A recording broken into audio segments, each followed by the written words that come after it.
Hey guys, back with section 4.4. This is part 2 of the video lectures over section 4.4, which is called Graphing with Asymptotes. Now, if you recall in the last video lecture, we defined what it meant to be a horizontal and vertical asymptote, how to calculate if you have a vertical asymptote, i.e. how to find them.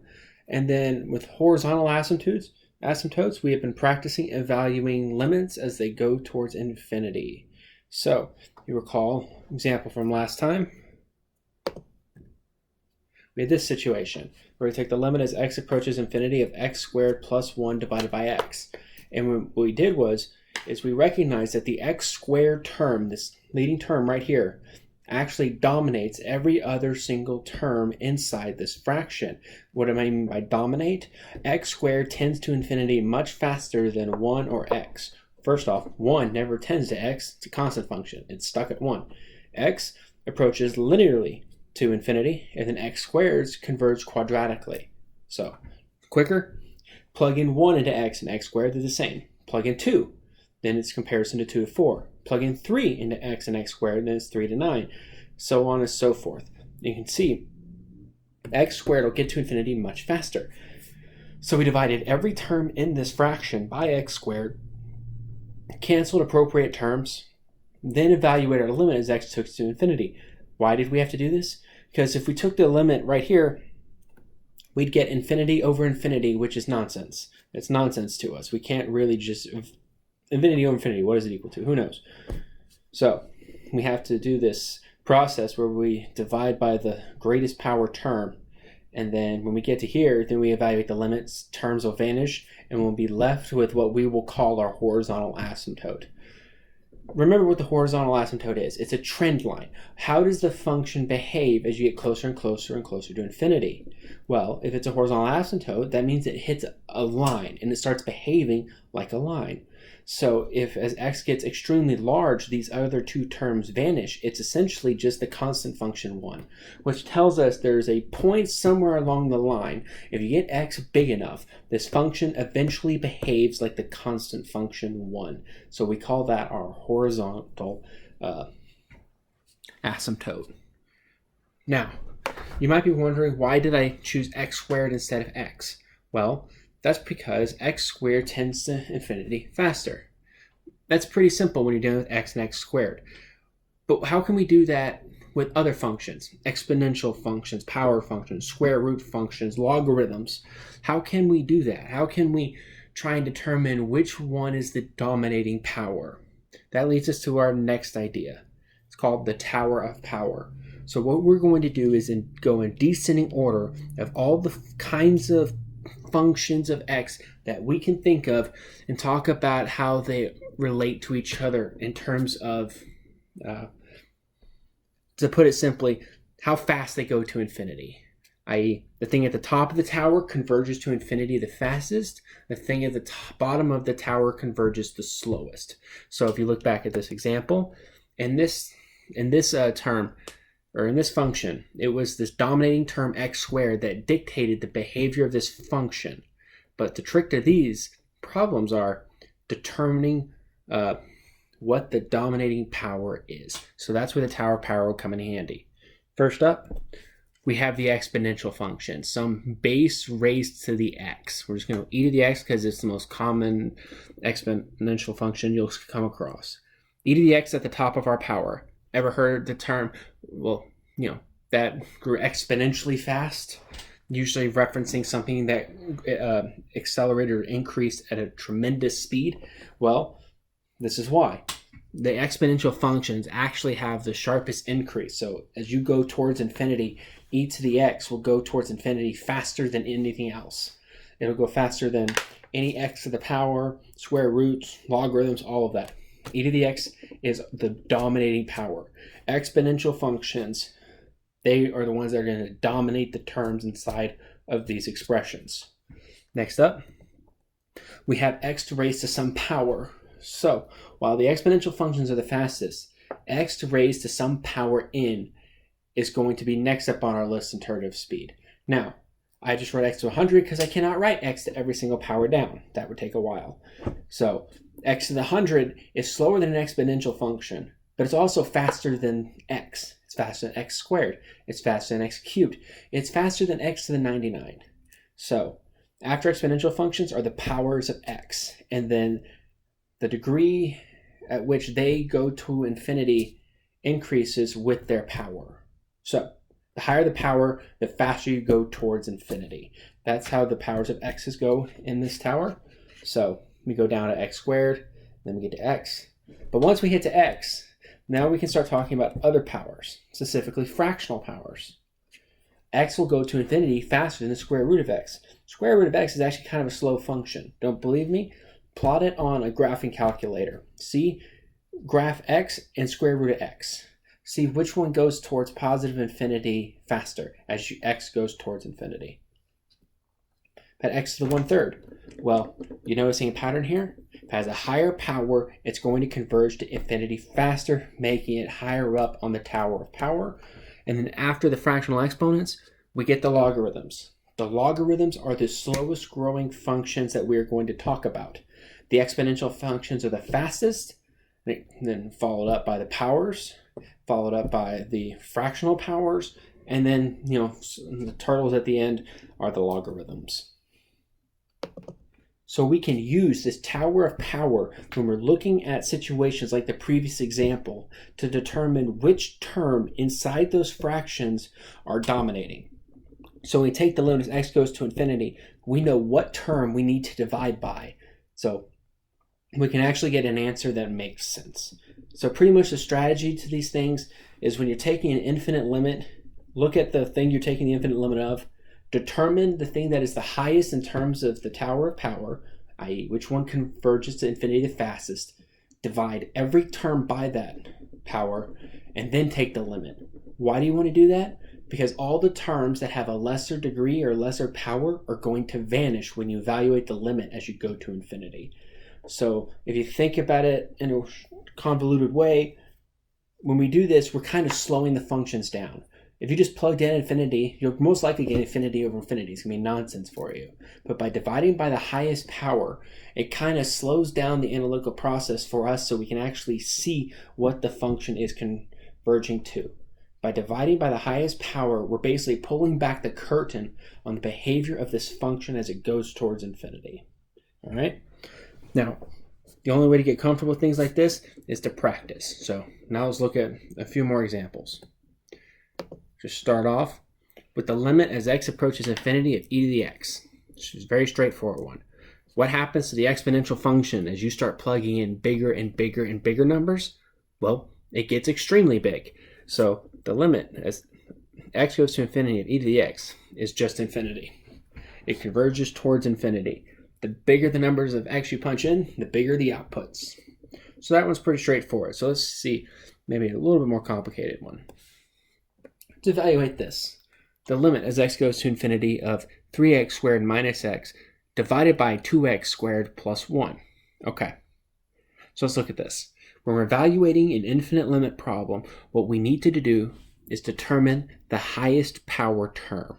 So what's the term that is going to go to infinity the fastest? Well, in this case, that's going to be the x squared terms right here. These x squared terms. They're going to dominate the numerator and the denominator because x squared goes to infinity much faster than x and 1. So when you get to large enough x values, and remember, I'm not talking like 100,000 here. I'm talking 1 followed by 100,000 zeros. I'm talking huge numbers here.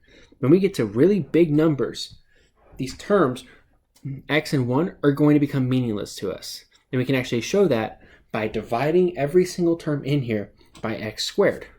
Or multiplying it by 1 over x squared divided by 1 over x squared. Why do we write it like this? Because you can only change these things if you can change the form without changing the value. 1 divided by x squared divided by 1 divided by x squared is just 1. It's just a weird way of writing 1. But what this term right here is doing is essentially dividing every term in here by x squared. So when we divide every term by x squared, we get this is the limit as x approaches infinity to 3 minus 1 over x divided by 2 plus 1 over x squared. Now, as x goes towards infinity, what's going to happen to this 1 divided by x term? Well, 1 is fixed, but x is going to get astronomically big. And what happens when your numerator is fixed and your denominator is going to get really big? Well, this whole thing is going to get really small. So as the denominator gets arbitrarily big, this term is going to vanish. It's going to become arbitrarily small to the point where we can discard it. But that only works because we're taking the limit as x goes to infinity. This won't work if you take x to 10 billion. This only works because we're taking the limit as x goes towards infinity. And by doing that, this 1 over x term is going to vanish.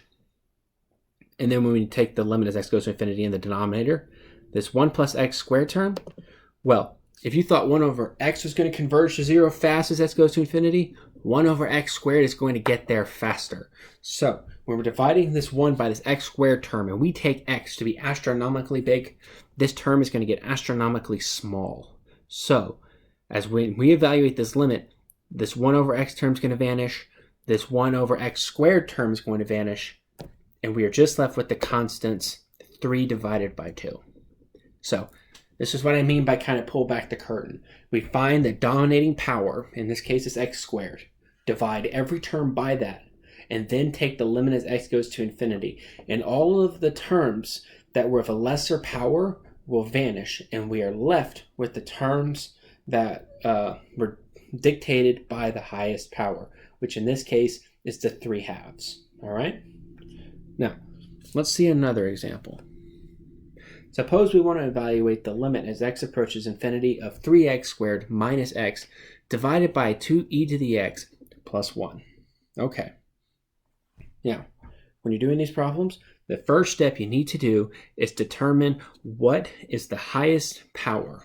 And not just what is x raised to the highest number. What is the dominating term? Well, think back to the Tower of Power. If you remember, on the Tower of Power, the highest term on there was the e to the x term. That's the term that's going to dominate all the others. This guy right here.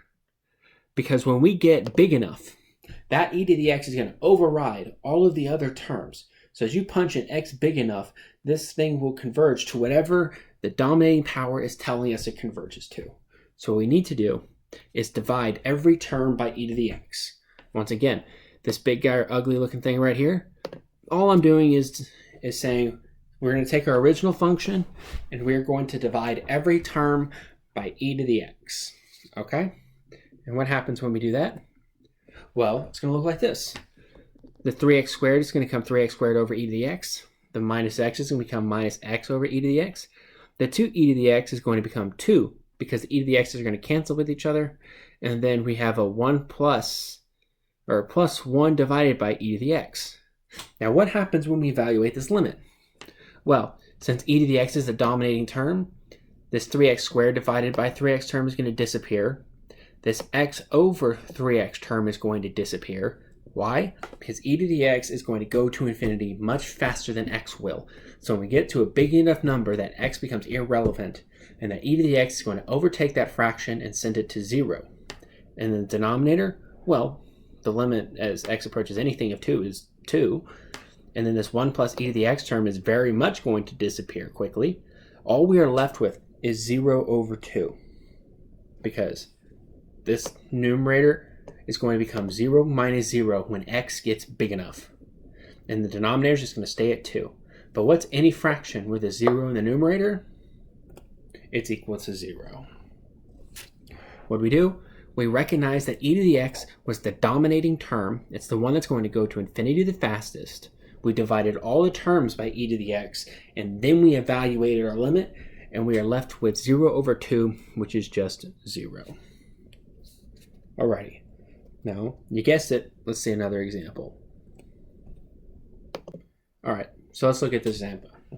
We're going to take the limit as x approaches infinity of x divided by 2 square root of x plus 3. Alrighty, so what we need to do is determine which term is dominating this expression. Which term is going towards infinity the fastest?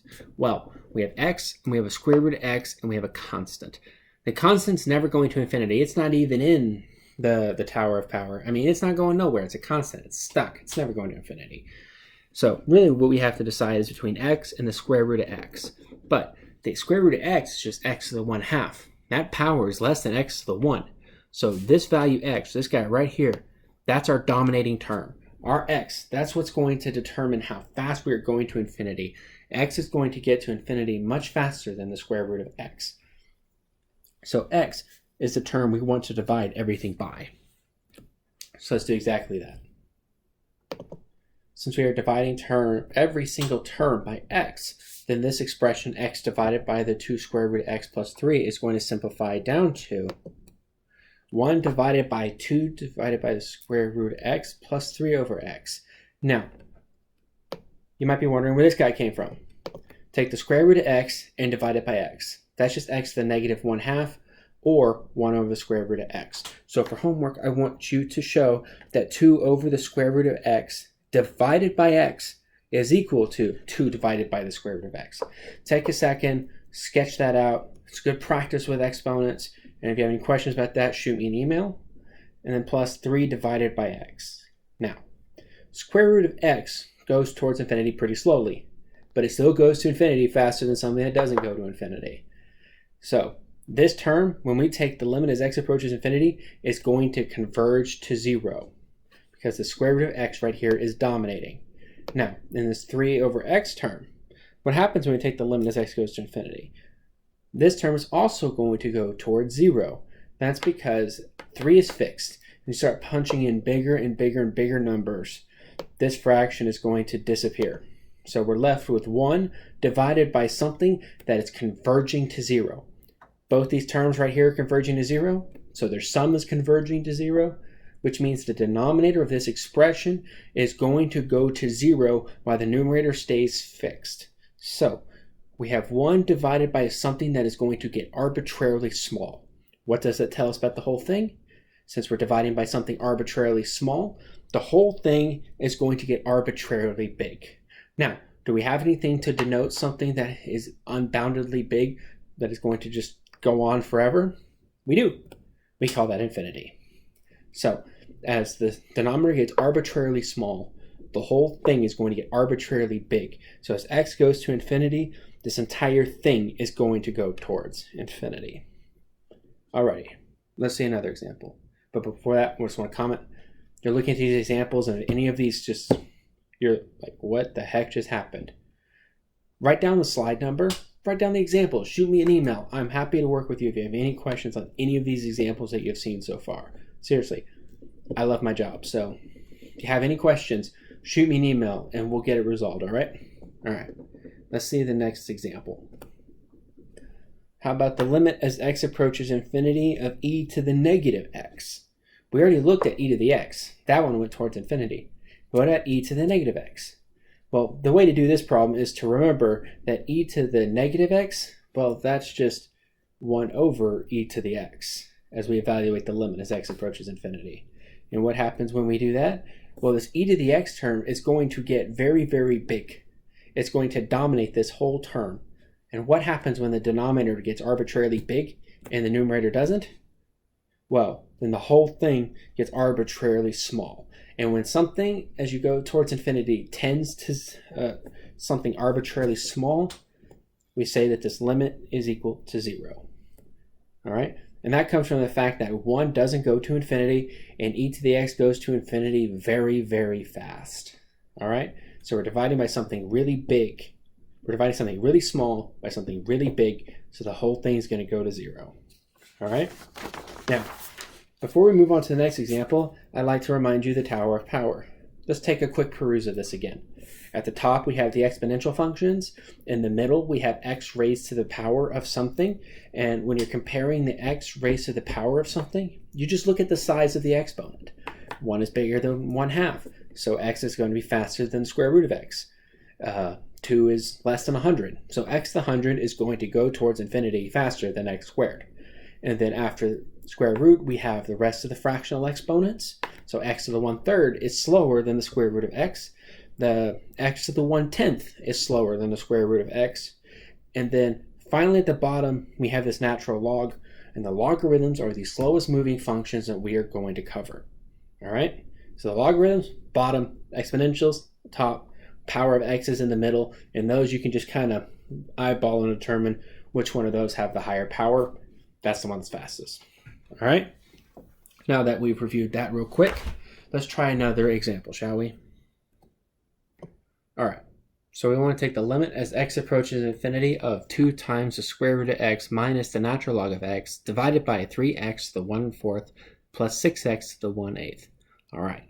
We're doing these limit problems. The first thing we need to do is identify the highest power, i.e. the one that's going to go to infinity the fastest. All right, so let's look at the 4 terms we have at our disposal. Square root of x, natural log of x, x to the 1/4, x to the 1/8. Well, since square root of x is just x to the 1/2, the square root of x is going to go towards infinity faster than x to the 4th or x to the 1/8. So square root of x is a good contender. But what about the natural log of x? Does the natural log of x converge to infinity faster or slower than the square root of x? Don't remember? Well, let's look back at the tower of power. Square root of x is right here. Natural log of x is right here. So that tells us the square root of x is actually going to go to infinity faster than the natural log of x. So when we're looking at this one, square root of x dominates the natural log, x to the 4th, and x to the 8th. So square root of x that's our muscle guy. That's the guy that's going to dominate this entire fraction as x goes towards infinity. Eventually, he's going to overtake all of the other terms. It's going to go to infinity much faster. So that's the term we want to divide all the other terms by. So we multiply by 1 divided by square root, divided by 1 divided by square root, which is just 1. But the way that 1 gets us is that we divide all the terms by the square root of x. So 2 root x becomes 2. And the natural log of x becomes natural log root x. 3x to the 4th becomes 3x to the 4th divided by root x. 6 to the x to the 8th divided by the square root of x. So now we have all of our terms. Now we could simplify more terms, but we don't really need to. Now why is that? Well, this term right here, this natural log x square root of x, since the square root of x is the dominating term, that term is going to vanish. This natural log of x divided by the square root of x is going to go to 0. This guy is going to go to 0 because the square root of x dominates x to the 4th. And this is going to go to 0 because square root of x dominates x to the 8th. So up here, the numerator is going to converge to about 2. And that's what it's headed towards. But the denominator, both the terms are going to 0. As x gets big enough, those are going to start to become 0. They're not going to be 0, but they're tending to 0. So the numerator is not really going anywhere, but the denominator, that is vanishing towards 0 very quickly. And what happens when the denominator vanishes towards infinity? Well, numerator is fixed-ish. Denominator is going to get arbitrarily small, so the whole thing's going to get arbitrarily big. And what do we say happens when the whole thing gets arbitrarily big? We say that it is equal to infinity. So the limit as x tends to infinity of this term is equal to infinity. Pull back those curtains and see how this function actually behaves. The numerator is going to go towards infinity much faster than the denominator. So this whole thing, the limit as x goes to infinity, is going to be infinity. All right. Now, not all situations are going to be as straightforward as this. Recognize the highest degree term, divide through it, take the limit, terms vanish, we have our result. Sometimes we're going to have situations like this. The limit as x approaches infinity of e to the negative x times sine of x.